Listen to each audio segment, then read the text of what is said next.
Welcome everyone to Elucid sponsored webinar today, July 29th, 2026.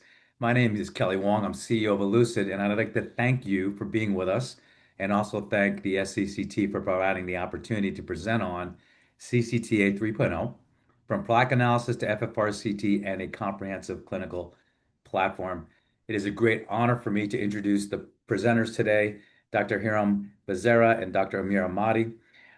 Dr. Ahmadi is Clinical Associate Professor of Cardiology at the Icahn School of Medicine at Mount Sinai and a Fellow of the Society of Cardiovascular Computed Tomography, and also Lead Scientific Advisor at Elucid, an internationally recognized leader in coronary CT angiography and preventive cardiology. His research is focused on advancing plaque characterization, AI-enabled cardiovascular diagnosis, and the lesion level risk assessment to help personalize the diagnosis and management of coronary artery disease. Joining Dr. Ahmadi will be Dr. Hiram Bezerra, Professor of Medicine and Director of Interventional Cardiology at USF Health and Tampa General Hospital, a globally recognized expert in interventional cardiology and cardiovascular imaging.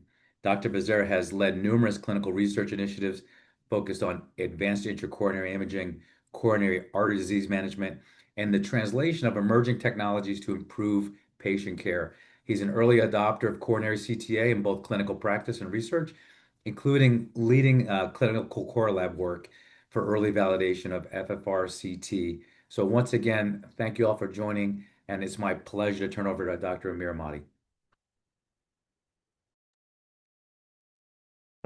Thank you very much, Kelly, for that kind introduction. It's a pleasure and honor for me to be part of this exciting webinar and share some of our thoughts and some of the vision that Elucid has currently and part of the product, and have Dr. Hiram Bezerra talking about some of the application of this in guiding potential local therapies that includes PCI, but also other potential emerging therapies. So without any further ado, I'm going to start the conversation and the presentation. Pardon me.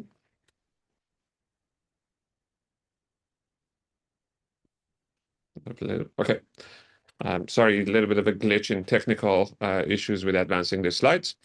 So I start by talking about the classic cardiology workflow that with regards to coronary disease and in our basic approach in clinic, when we try to see a patient with regards to coronary disease, we usually do one of these five things. Either we reassure people or we ask them to change their lifestyle or do start medical treatment for atherosclerosis treatment and prevention, or we send them to non-invasive testing that is usually around ischemia detection or obstructive disease detection or invasive testing and revascularization.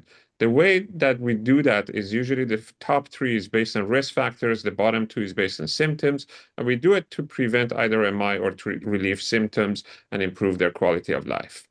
The problem with that is that while it's based on risk factors and symptoms, as beautifully illustrated by one of my colleagues and one of the fellows in our institution, previous fellows in our institutions is currently in Montefiore, Dr. Anna Mueller, you see that if people that come with their first MI were seen in their in any cardiology clinic 2 days prior to their MI, half of those cases would be missed by symptoms and risk factor approach. In fact, we looked at the ASCVD pool cohort equation. It will miss about 45%, and it would not recommend them to be on statin 2 days prior to the same people ending up with MI. And on the other hand, the prevent score will miss about 61%.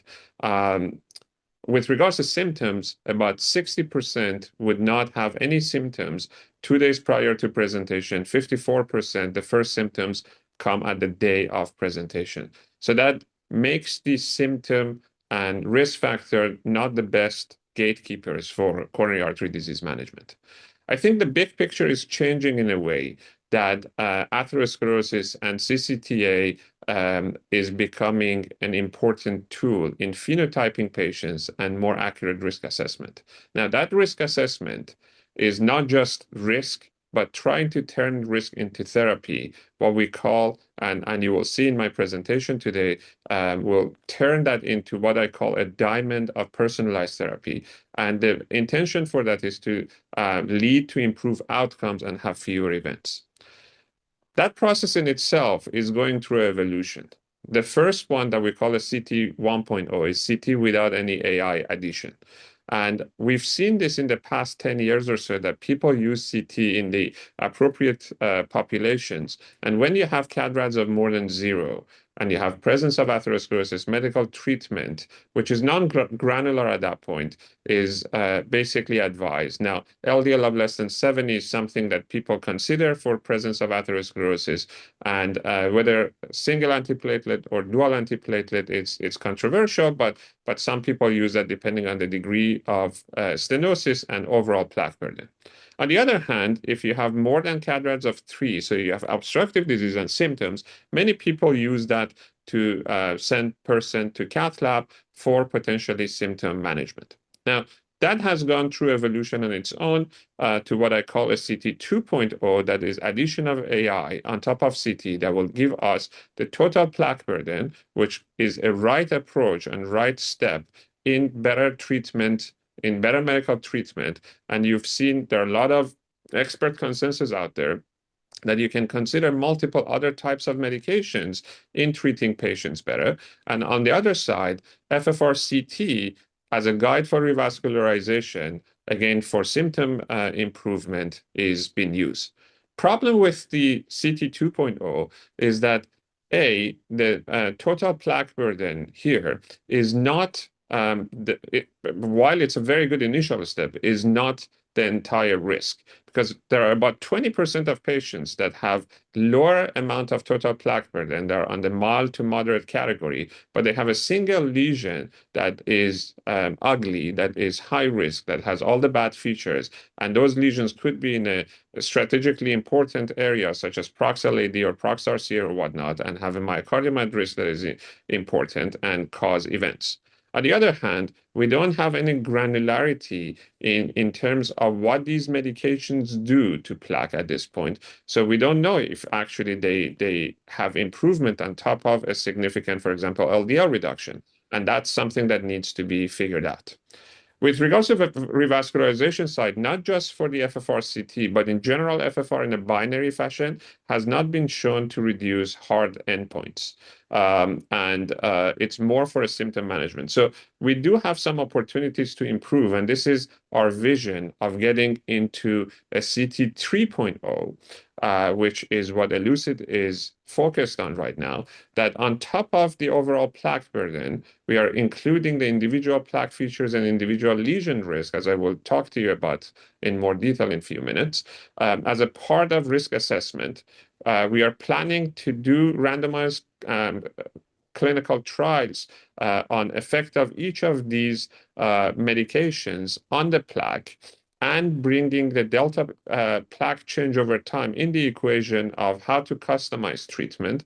But not only that, on the interventional side, to use not just FFR-CT, but a comprehensive lesion assessment to guide local therapies. That could be PCI, could be drug-coating balloon, or bioresorbable vascular scaffolding or cryotherapy. And that's the whole thing that I think is a personalized therapy part of CT 3.0. So that picture kind of like evolves to a picture like this, that you have reliable data, you go to this diamond that I call a personalized therapy in order to get improvement of outcome. And it's upon us in Elucid to show you that the data is reliable. But when we talk about reliability of the data, what are we talking about? The first aspect is accuracy. And you might ask, accuracy in what sense? Well, let's go back to the problem. There were 3 competing features in cardiology that defined risk, whether it's anatomical features, such as diameter stenosis that, in 90s we were really focused on, or MLA, MLD plaque burden, as Prospect showed on top of TICFA, could be a risk determinant.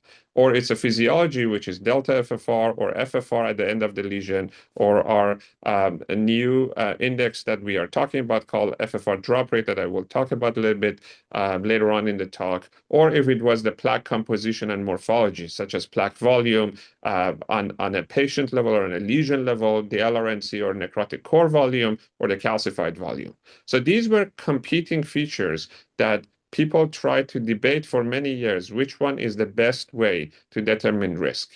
When I look at this picture now, it reminds me of the story of people going to a room with blindfolds and trying to evaluate different parts of an elephant and figure out what's going on. I think the interesting point is that at this moment, with the current CT technology, non-invasive CT technology, and addition of AI, is the time to remove that blindfold and see the elephant as a whole, see the plaque as a whole, see the atherosclerosis as a whole, and understand that these are not competing anymore, but complementing features that define risk: the anatomy, the physiology, and the plaque morphology.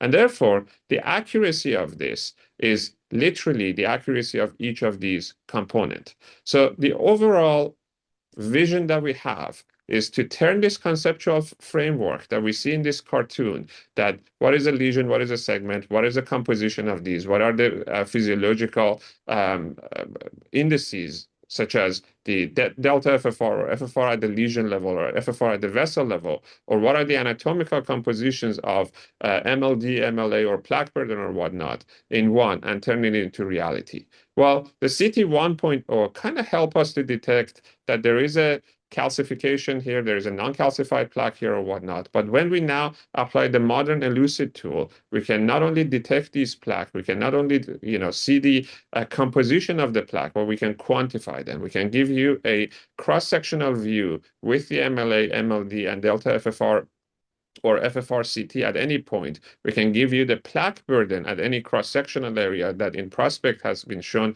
in IVUS studies that that is prognostic with the composition of plaque. But we can also go from plaque to FFR in a biointegrated FFR manner, and through the lesion tool, give you the entire picture of each lesion that composes of stenosis, that composes of FFR, that composes of plaque, but also the diameter at the beginning and end of the lesion, which brings it all together as this comprehensive clinical platform with plaque on top, the actual vessel in the middle, lesion detection, the FFR, the lesion-related tool, and a cross-sectional view. So what we need to do in terms of accuracy is to show that each of those components are accurate. So we've done that. So with regards to plaque, we've done a comparison to NIRS IVUS. And when I say we've done that, we participated as a core lab to demonstrate the CT cases, but the actual people that look at the two sides of the equation, the NIRS IVUS and the CT, was a blinded core lab in England, Royal Brompton, that was not part of Elucid, and it was completely blinded to Elucid, and it was an independent study. What they've shown is that there's a strong correlation with all components of plaque and vessel. So as you see, the vessel volume, lumen volume, total atheroma volume, calcific and non-calcific. And very impressively, the necrotic core to NIRS IVUS correlation, it is the best in class with 0.515 at the lesion level. And to comparison, the other tools that are available are in the 0.3 and 0.2 and a change with IVUS and one with NIRS IVUS. So to our knowledge, this is the highest correlation with regards to necrotic core detection with NIRS IVUS and CT scan. And that's probably coming from the fact that the Elucid software is trained on histology and doesn't just depend on the CT Hounsfield units. With regards to detection of lipid-rich vulnerable lesions, we do have an AUC of 0.74 when the LCBI is more than 400, AUC of 0.8 when the LCBI is more than 0. So it's a fairly high accurate detection of lipid-rich necrotic core or lipid-rich plaques and vulnerable lesions as per NIRS IVUS. The second point is stenosis. So we've done a validation study with experts, with level 3 experts, And we looked at it at the CAD-RADS level agreement, CAD-RADS plus or one level agreement, and the sensitivity and specificity for detection of obstructive lesions. And as you can see here, the sensitivity at the per patient level is 94%, specificity of 92, on a vessel level 86 and 94, and with regards to CAD-RADS plus or minus one bucket is more than 93%. So it's a similar agreement that we see in an inter-observer of two expert level 3 readers. Having this to read your stenosis is kind of having another level 3 person in the room. With regards to FFR, before I just present the FFR numbers in terms of agreement with invasive FFR, I wanted to talk a little bit about the concept that we are using in Elucid to determine the CT-FFR, which is different than the CFD models. It's not calculating any equations. It's an AI model, and it's called biointegrated FFR. So what is biointegrated FFR? It's an AI model that predicts FFR at any point. It gives you a value in the vessel, and it's deriving from all biological and physical properties. So why biological? Why not just physical? Because coronary vessel is not a rigid pipe. It's a living organism. So aside from the fact that it has its physical property, we need to understand how it works and how it behaves at the time of maximal hyperemia. What you're seeing here is two cases of non-calcified plaque with a necrotic core and positive remodeling, and calcified plaque with no arteriosclerosis, but no positive remodeling here. And at rest, they have about the similar degree of stenosis of around 70%, but at stress, they vary because this one can fully dilate, and this one, at the level of positive remodeling, it reached the Glasgowian limit, cannot dilate there, but can vasodilate in the two proximal and distal portion. And therefore, it causes a difference in terms of the behavior at the time of maximal hyperemia and FFR. It's a little bit complicated, so I'll show you the video in order to better illustrate this point. So what you're seeing here is the resting condition. And what's going on is that we are giving adenosine and nitrate, and it goes to a full-on stretch.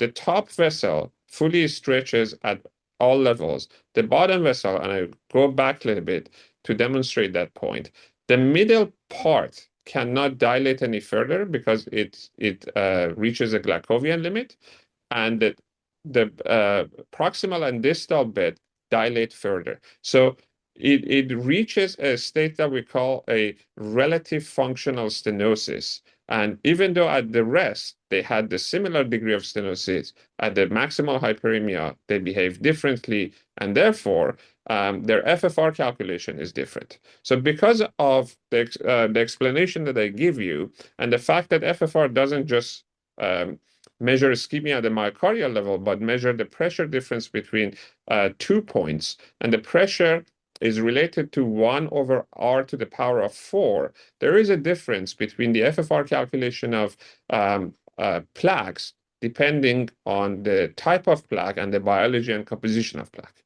Now, this is not a new concept. It has been studied, and there are multiple publications that I've had a pleasure to be involved in some of them over the last few years. And it's been described, for example, in the sub-study NXT trial, that when we looked at the different variables in a multivariable analysis of what is determining the invasive FFR from the non-invasive FFR, the necrotic core, for example, become a winner even more strongly than stenosis. On the other hand, in a sub-study of Pacific, they've shown that the only, between the IFR and FFR, the only one that actually picked up lesions with high-risk features was the FFR because it had the maximal hyperemia. And in other studies, they've shown that when they add the plaque information on top of the FFR-CT calculation or stenosis calculation, the AUC for detecting the actual FFR goes up remarkably. So not just focusing on the physical property of the vessel, but the plaque composition and biology. So how does that look like in the Elucid platform? What you see here is two lesions, about 70% or in the KDRAS tree zone, 50 to 70% stenosis. We apply the elucid model to them, and we look at what the biointegrated FFR does. And what you see here is that both lesions in terms of stenosis are in a similar category of 50 to 69. Both lesions have a lesion length that are very close, but the total plaque volume and the LRNC are very different. And the model behaves differently towards them. The delta FFR-CTs are about 70% different, 0.2 and 0.12. So it kind of put the biological property and the plaque property into the whole estimation. So how do we know that if it's true? You may say that this is an interesting hypothesis, but how do you know that it's more accurate? Well, we looked at it. What you're looking at here is that the blue line is the FFR invasive, and the yellow line is a prediction of that. And when we have on the straight MPRs here, when we have an obstructive lesion that is non-calcified with necrotic core, these two follows each other, or the yellow, I should say, that follows the blue very well. On the other hand, when we have a calcified plaque, it does the same. The orange line follows the blue line very closely. When we have a bunch of calcified plaque and some non-calcified plaque that are non-obstructive, it does it the same way. When we have two tandem lesions, it does it the same way. And when we have a mixed plaque that is both calcified and non-calcified, it follows it well. So no matter what type of plaque we have, even though between different types, I showed you that the behavior is different, but in all of these cases, the behavior is fairly accurate. And that led to the accuracy results that I'm going to show you right now, which is based on the test set. The validation results is currently under review by FDA. And what you see here is that in a per vessel analysis, the sense and spec is 9490, the per patient analysis is 9489, and the limit of agreement is 0.24. Just a reminder, the limit of agreement of 0.24 corresponds to the average error of 0.05 with invasive measure at any point of the vessel. And to again remind you, when they've done the studies on invasive to invasive FFR, 10 minutes apart on the same patients on a table, the average error is 0.03. So to get a 0.05 average error between non-invasive measurement and invasive measurement is show you a reliability and accuracy of this. So taking a step back, going back to this diagram again, we were talking about reliable data, and we show accuracy on all 3 points. Now we're going to show about the other component of reliability, which is, I think, very important in the CT world, which is the reproducibility. So the data shouldn't just be accurate, but it should be reproducible, especially when we are talking about the plaque volumes and the lumen volumes and vessel volumes and so on and so forth. So we've done that. We've done an analysis and showed that both on vessel and lesion level, our measurements are highly reproducible. As you can see here, most of the reproducibilities are above 0.9 CCC, and the ones that are not above 0.9 are above 0.88. But most importantly, with regards to risk at a lesion level detection, not only our detection is accurate with regards to necrotic core compared to NIRS IVUS, but it's highly reproducible. And this is something that we are not aware that similar study exists in literature. So this has been published as an abstract in FSCCT and is currently under preparation for publication as a manuscript as well. What you're seeing here is a vessel level and an individual lesion level agreement within clinical categories of LRNC. And what you're seeing is that if you go with a clinical category plus or minus one, similar to the way that we showed the CADRADS level, is about 98, 99% reproducible. And if you go to the exact clinical category, it's about 94% reproducible. The last point of that reliability of data, which I think is very unique to Elucid, is the issue about transparency. So we are not just showing you a 3D viewer of the FFR or plaque or stenosis. What the software has a capability of doing is to go back to the actual CT. You can actually read the coronaries of your CT cardiac based on the software, based on the Elucid viewer as well, without any post-processing. But then what you can add using the buttons that are available on the top here, you can actually go and add the lumen wall and see how Lucid did the segmentation. Then you can add the plaque composition, and the red is a necrotic core, the yellow is a fibrous, and the blue is a calcified plaque.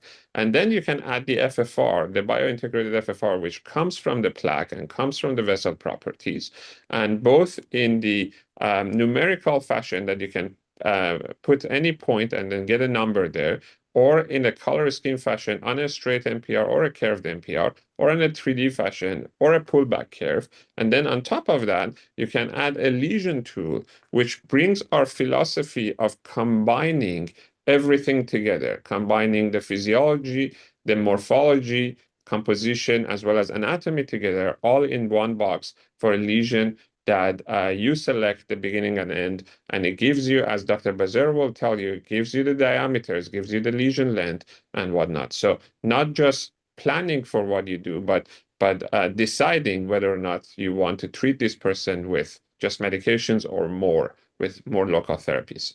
In the viewer, we also have the reporting viewer that you're seeing here, that again, we are combining all of these at the SCCT segment levels with stenosis, with total plaque. If you hover around them, it gives you the type of plaque and the composition of each segments, as well as the FFR-CT at each plaque. So it's truly a combination of all the features that we talked about in a very transparent way that builds up from the raw CT without any post-processing. So we talked about the reliable data. What is this diamond of personalized therapy? How are we seeing that? We think there are four sides to this diamond at this point. And the first one is accurate assessment of risk. So what does that mean to us? Well, the field is currently focused, rightly so, on the overall patient level information. Total plaque burden has basically shown to be a predictive of future events.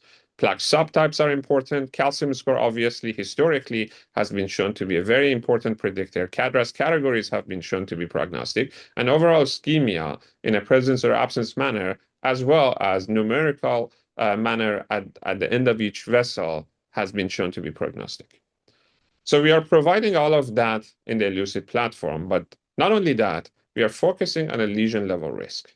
So why? Why is lesion level risk is important? Because as a cardiologist, I know, and I'm sure those of you who, like me, have a pleasure of working clinically, know that the lesion is where risk become an event. So how are we going to do this? How are we going to think about the lesion? We do a reverse engineering on an MI. We know that the MI is there because there was a plaque that was at the risk of rupture and erosion. That plaque was there because there was a progression. That progression was there because there was atherosclerosis formation. The billion-dollar question is that why we had the atherosclerosis formation, and it could be many, many factors. The good news is that none of those factors can jump through the hoop, jump through this line, and get to MI without going through this process. So instead of trying to guess who has disease and who doesn't have disease, because we know that there is no such a thing as risk factor crisis without going through this line, or a vessel level crisis without going through a lesion that is at risk, we can use this platform, we can use this model to start our treatment upon detection of the first atherosclerosis, think about the treatment intensification at atherosclerosis progression, and potentially think about revascularization if the trials and studies in the next few years show positivity for MI reduction while we identify the risk at plaque. So the overall model is to figure out the risk on lesion by lesion level, sum them all, not just a mathematical sum, but bringing all the lesion risk, adding the host clinical risk, adding the overall total plaque burden, and use the risk factors as a situs of treatment, not just as if you have this risk factor, you need to be on certain treatment, but use them while you find the disease in the coronary arteries and phenotype that disease in order to reach personalized therapy. The other part of this lesion risk that becomes important is that I think it's a missing piece of the puzzle when it comes in terms of guiding intervention. Currently, what triggers intervention right now is either symptoms or myocardial ischemia at the muscle level or FFR at the end of the vessel level. And none of those are sensitive or specific for predicting MI. But imagine if you had a 2x2 table that on one side you had procedural risk and post-procedural risk, and on the other side you had a lesion risk from low to high. And what that will turn out to be is that it could give you these boxes. It can give you these 2x2 presentation that you have a low lesion risk and low procedure risk. And these are probably good for medical therapy. And on the other side, you have high lesion risk and low procedure risk, probably maximum benefit from procedures in terms of event reduction. You could have high lesion risk and high procedure risk. And these are case-by-case discussions in the heart team or with the patients. And on the other side, you have minimum benefit that is from the low lesion risk and high procedure risk. And you could choose harm. So it seems to be a very logical way of approaching guidance of treatment. Why are we not using something like this today? Because nobody actually can calculate the lesion risk. So I think it's very important missing piece of the puzzle that we are attempting to calculate.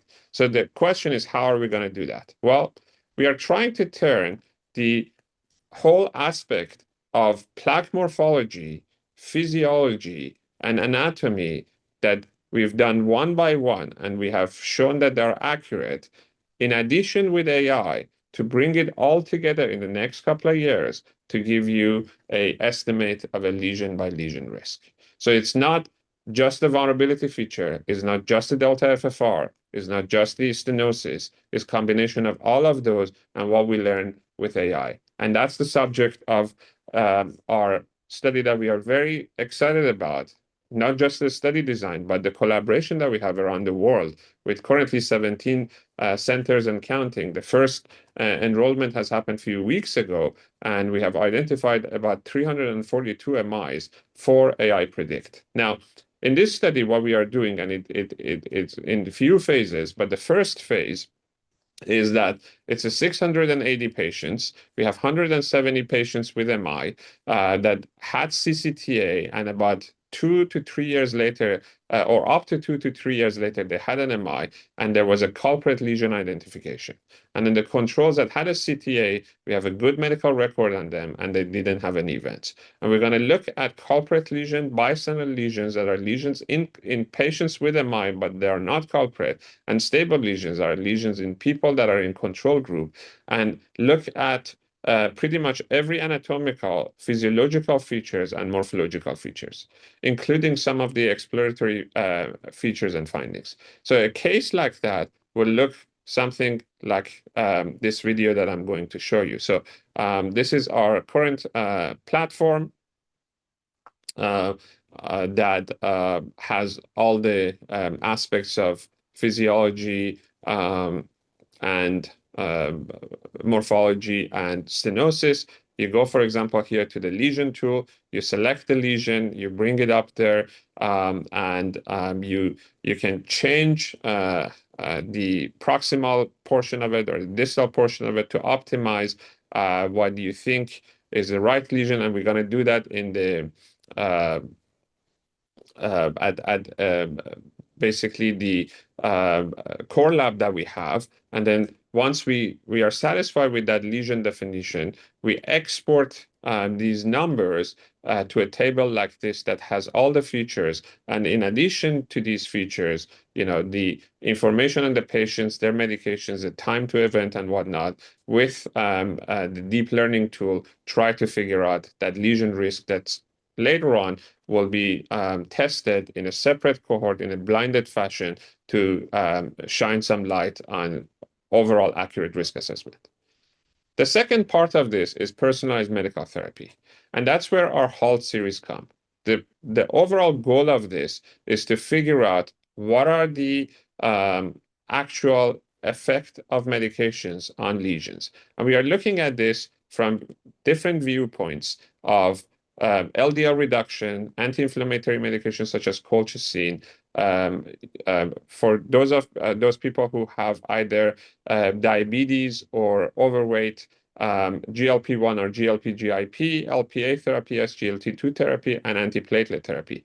And the overall design is not that complex. It has 100 patients in each arm. For example, the first one is the guideline-based, that it does not include necessarily the imaging component compared to atherosclerosis-based that is less than 70 and the very intensive of less than 40. And we look at 1 year and 2 year on patient level, vessel level, and lesion level to detect the changes. We do the similar thing with colchicine on top of LDL reduction, GLP-1 on top of LDL reduction, LPA therapy on top of LDL reduction, SGLT2 on top of LDL reduction, and antiplatelets on top of LDL reduction. So with HALT, we are hoping to be able to get more granular information with regards to what needs to be done for the patient in terms of medication.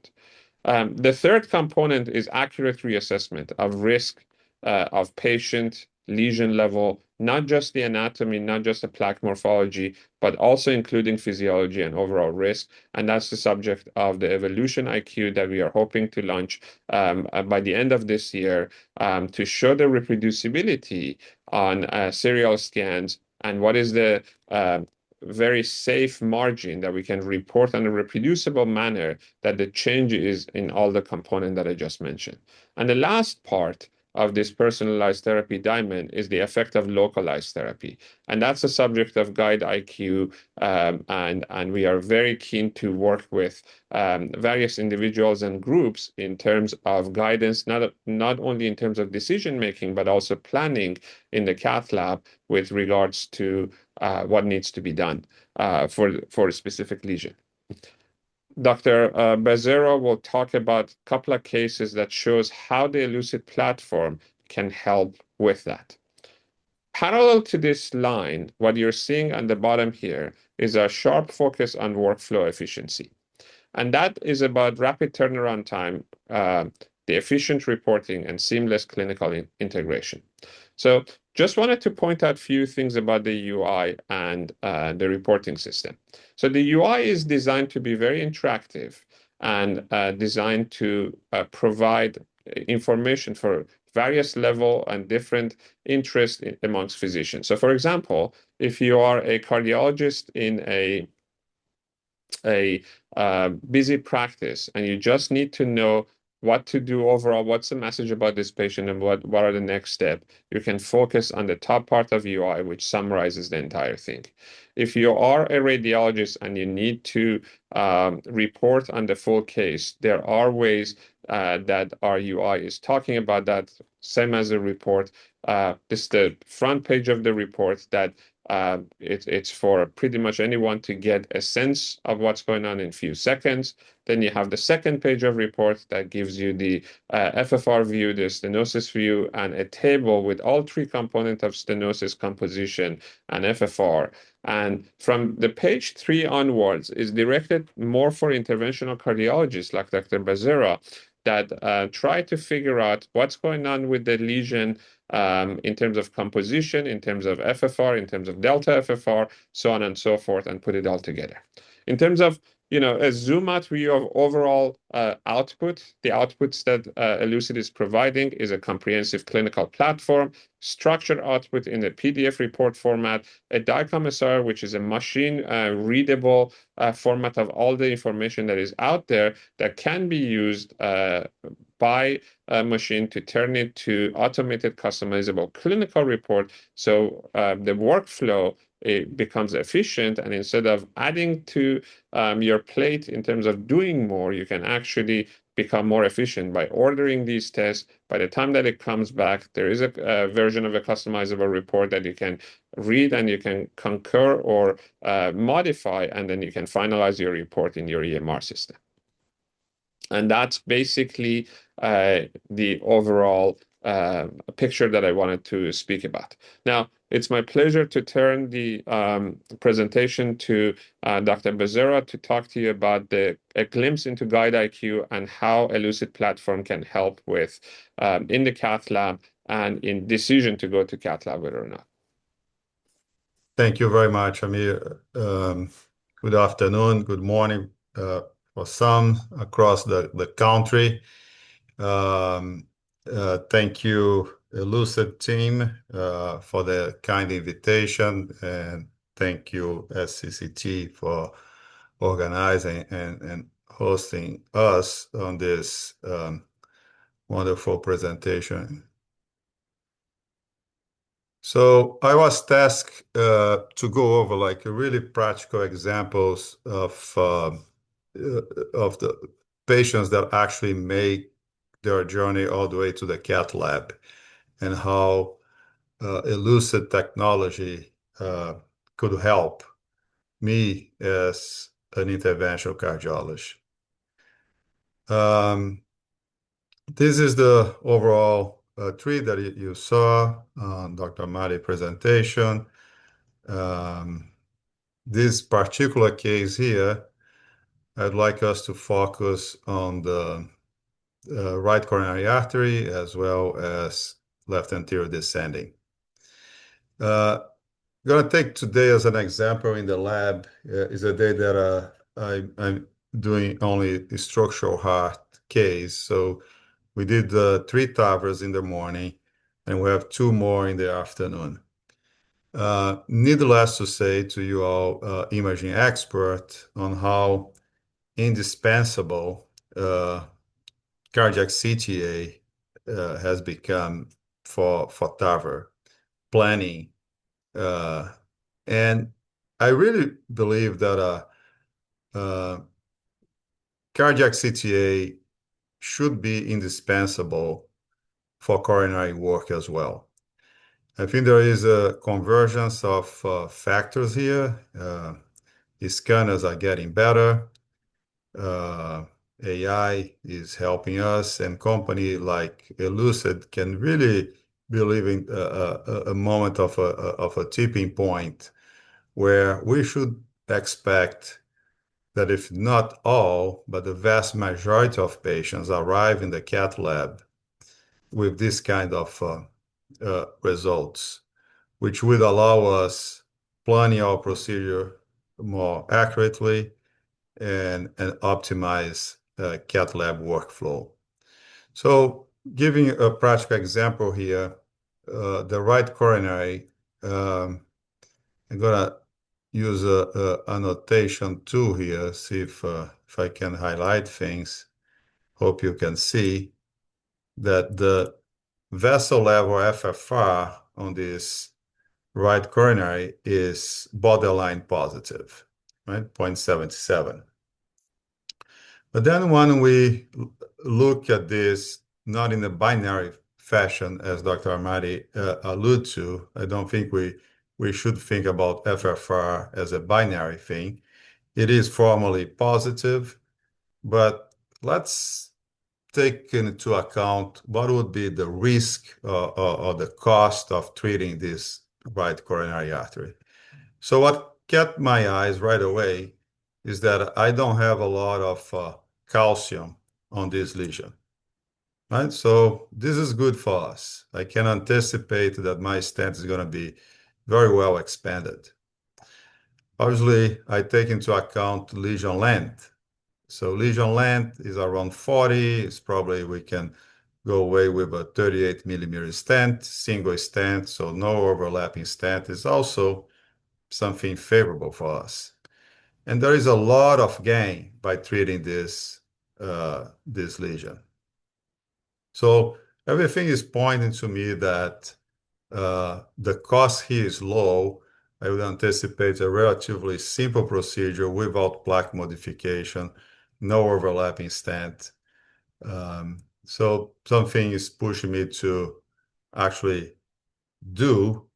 proceed with the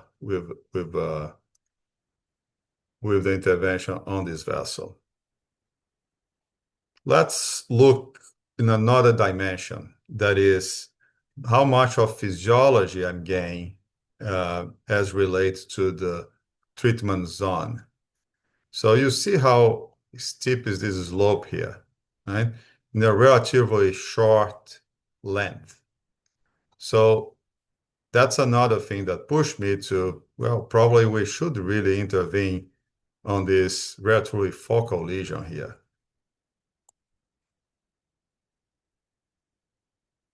How about the LAD now?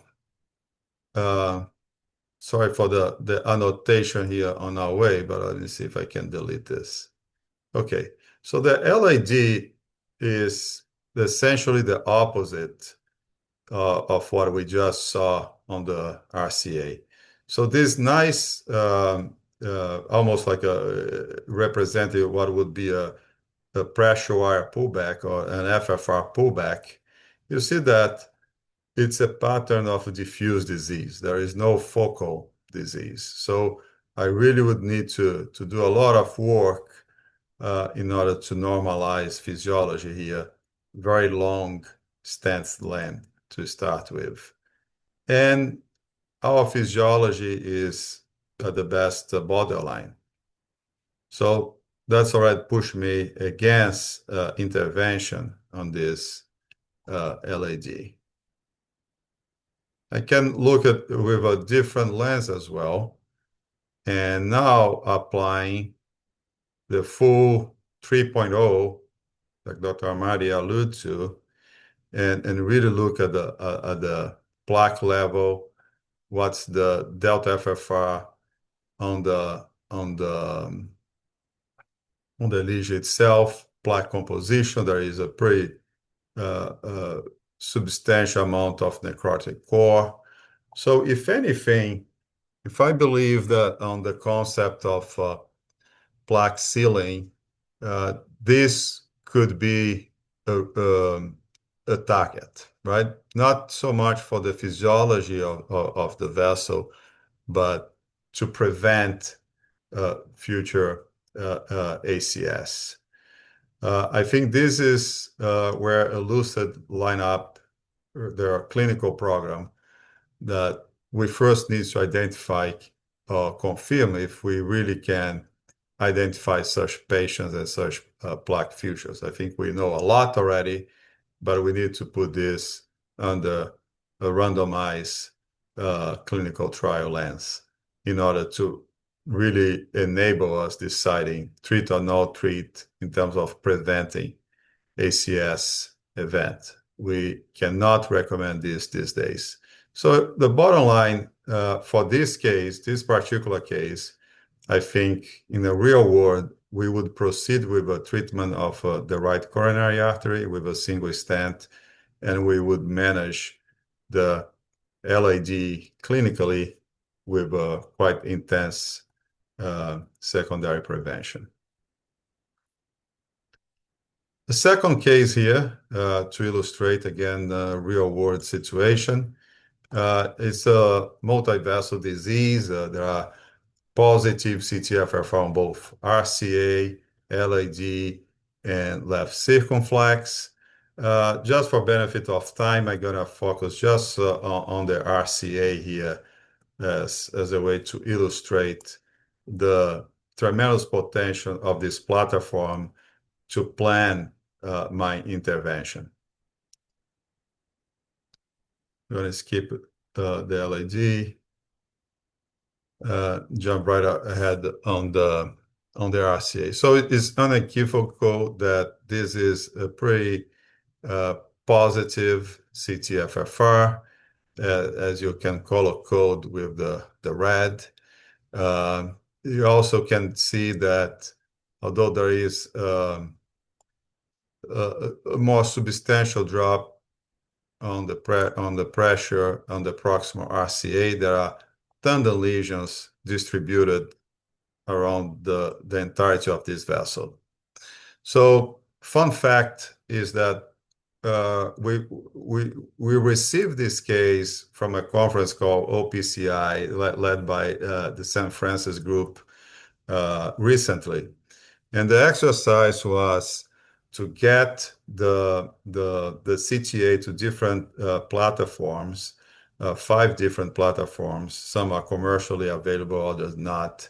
And we're all blind to the actual coronary angiogram and what the interventions did on the case. And our job was to please plan this procedure based on the CTA only, and let's see who got close to reality. And I planned this procedure according to plaque composition, so I can see that there is not a lot of calcium.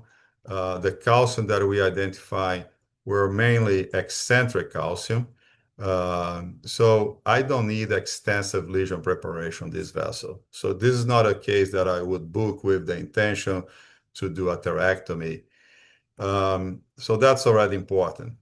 The other thing is that I don't believe I can treat just a focal area on this vessel. This is going to be extensive stent. And the lesion length that we select for this case is unusual because it's a very long length. This is just from here to here. So that's already 48.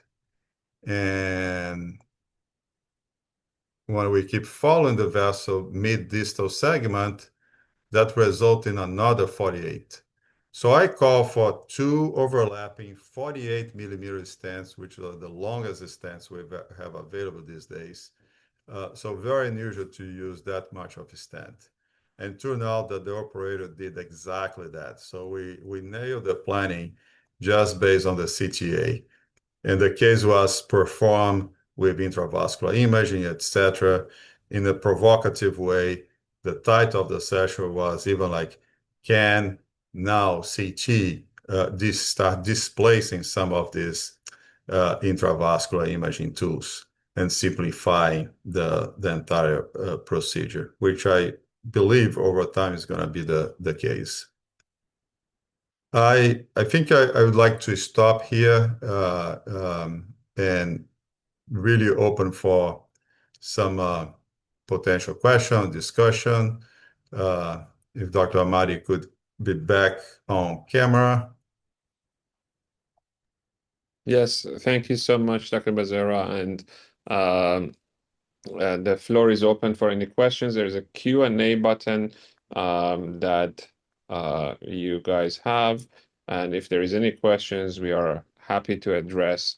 I think we have 9 minutes as per the timing that we have with SCCT.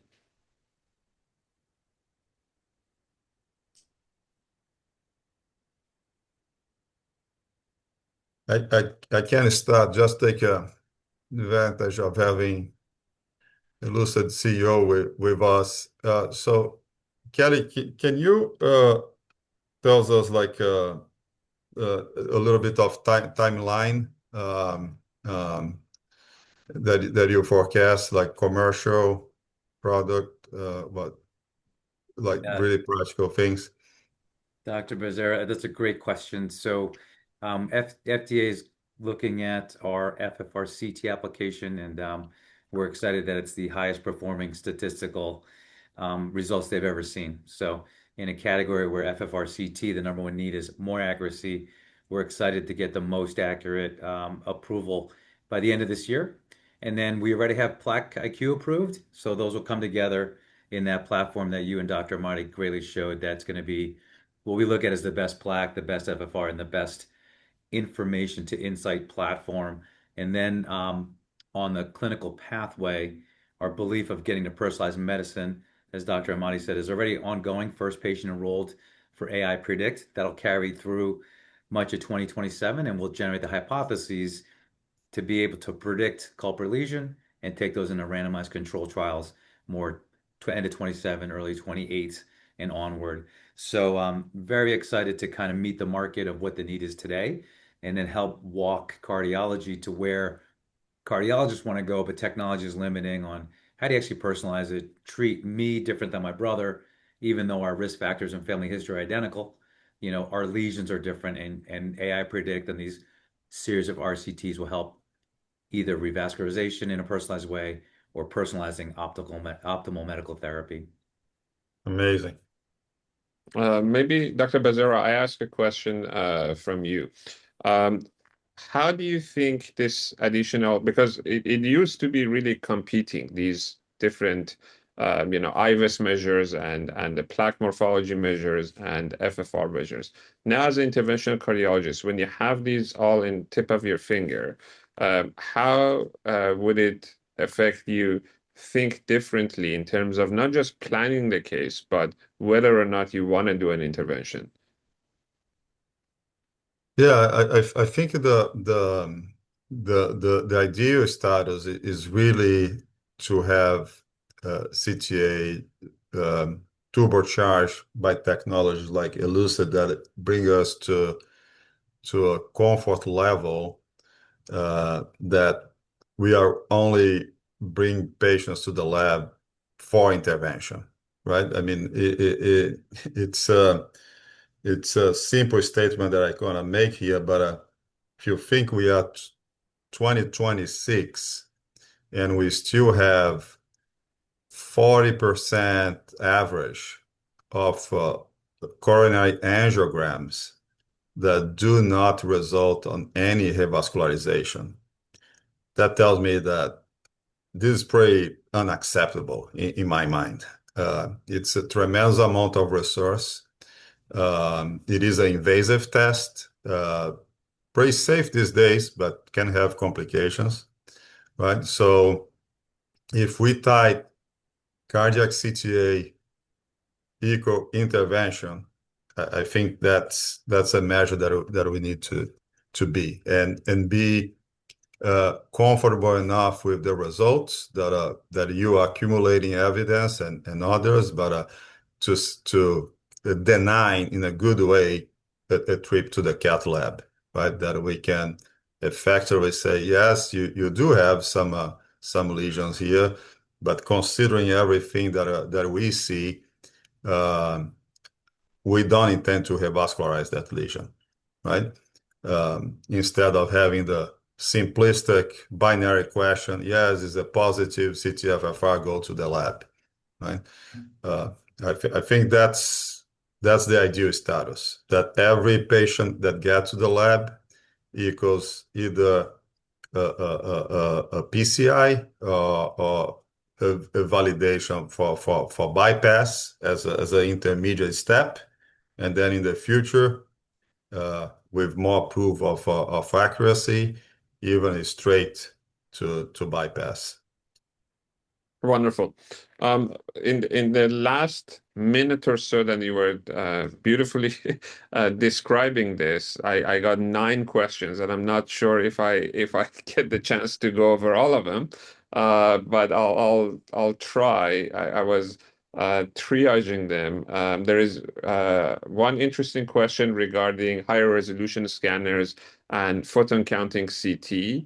And the question is, how do you see image quality improving the accuracy and clinical utility of AI plaque analysis and FFR-CT?